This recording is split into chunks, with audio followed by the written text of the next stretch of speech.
পিছন থেকে গুন্ডা নিয়ে এসে মিছিলের ভিতর ঢুকে লাঠিচার্জ করবে, এটা কোনো মানে হয়? এর কোনো মানে হয়?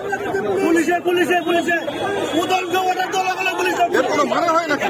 উদয়নগু হয়ে এসে বিজেপির মিছিলে ঢুকে মারপিট করছে, এত বড় গুন্ডা হয়ে গেছে, এত বড় মোস্তান। কুচবিহারের মানুষের বিচার করবে, মানুষের প্রতিবাদ করবে। আমি দায়িত্ব নিয়ে বলছি, এই উদ্ধতপনা, এই গুন্ডামো, এর জবাব সাধারণ মানুষ দেবে। কত বড় গুন্ডা হয়ে গেছে উদয়নগু, এর জবাব সাধারণ মানুষ দেবে। অর্থাৎ নিশীথ প্রামাণিক পাল্টা আক্রমণ শানিয়েছেন উদয়ন গুহর দিকে। কথা বলবো, আমাদের সঙ্গে রয়েছেন আমাদের প্রতিনিধি শুভেন্দু ভট্টাচার্য। শুভেন্দু, ঠিক কি ঘটনা ঘটেছিল? উদয়ন গুহ যে অভিযোগ করছেন তার গাড়ির কাঁচ ভাঙা হয়েছে, হামলা করা হয়েছে, নিশীথ প্রামাণিককে হামলা করেছেন।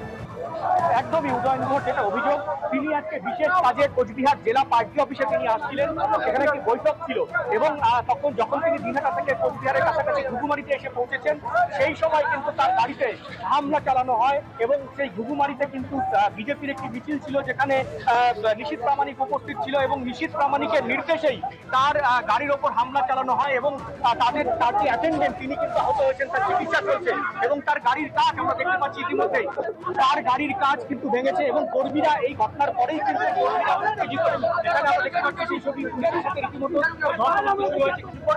এবং সব মিলিয়ে কিন্তু পরিস্থিতি একেবারে উত্তেজনাপূর্ণ এবং যেটা বিজেপি পাল্টা অভিযোগ করছে যে হুকুমারিতে তাদের গাড়ি থেকে হামলা হয়। এখন কিন্তু এখানে কর্মীদের মধ্যে উত্তেজনা ছড়িয়েছে, পুলিশ বাহিনী রয়েছে, কর্মীদের এখানে শান্ত তুমি আমাদের সঙ্গে থাকো, এই খবর আমাদের নজর থাকবে। দার্জিলিং এ এবার বিজেপিকে সমর্থনের ঘোষণা করল গোর্খা জনমুক্তি মোর্চা। দার্জিলিং এর বিজেপি প্রার্থী রাজু বিসকে সমর্থন করবেন বিমল গুরুং, জানিয়েছেন তিনি।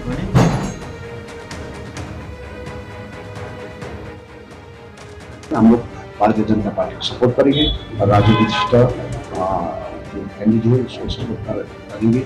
और संसद में 3 तारीख का दिन नॉमिनेशन फाइल होगा और उसमें सभी को मैं अपील किया है कि चौरास्ता में 9:30 बजे वहाँ पर सभी पार्टिसिपेट करें। जो शोषण दमन करने वाला राजनीतिक पार्टी है, यहाँ का जो लोकल पार्टी भी बहुत हम लोग को दमन किया, शोषण किया और यहाँ का जो विषय गंभीर से जो लोग यहाँ पर राजनीति कर रहा है, उसको जवाब देने के लिए हम एक ही जो दिन है, वो दिन में हम इसका जवाब देना चाहिए। इसलिए मैं सभी को अपील करना चाहता हूँ कि 3 तारीख के दिन सभी हम लोग चौरास्ता में 9:30 बजे हम लोग सब यहाँ पर जमा होकर 12 बजे भीतर में हम लोग 12:30 नॉमिनेशन फाइल करने के लिए हमारे लेके जाएगा। আসন্ন লোকসভা ভোটে গোর্খা জনমুক্তি মোর্চা এবার সমর্থন করছে বিজেপি প্রার্থীকে। এই নিয়ে শিলিগুড়ি মেয়র গৌতম দেব কি বলেছেন শোনাবো। ভোট ব্যাংকের কোনো এর প্রভাবও পড়বে না, শূন্যর সাথে শূন্য যুক্ত হলে শূন্যই হবে।